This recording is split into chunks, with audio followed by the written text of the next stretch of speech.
Yo! What's up mga idol? So ngayon, panibagong tatuan at panibagong kagwapuhan na naman tayo mga idols, no? So ngayon, yung project na gagawin natin ngayon mga idol is cover up tattoo.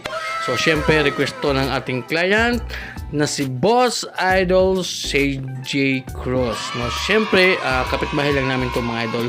So yung ika-cover nga pala natin is yung old tattoo niya is tayo rin yung gumawa mga idol. So ano yan, 4 years ago mga idol.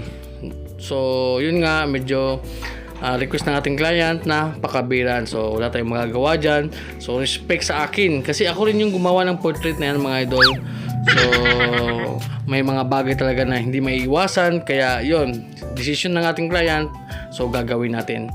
At yun, yung design nga pala na ni-request ni Boss Idol CJ is request na yun. So yun, kaya sabi niya kung kaya ba daw natin i-cover. So sabi ko, gagawa natin ng paraan at gagawin natin yung ating 100% mga idol, kung kakayanan ba natin to. So yun, at yung mga needles na ginamit natin dito mga idol is 3 sizes lang mga idol, no? So gamit pa rin yung ating sponsor, Big Waps Cartridges.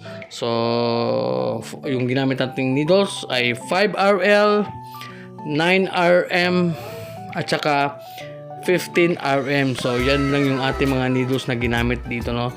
So yun, medyo mahirap to mga idol kasi nga cover up. So yun, dandahan lang yung ating pagtattoo. So para matakpan natin yung old tattoo, 'di ba? Kasi nga cover up, 'di ba?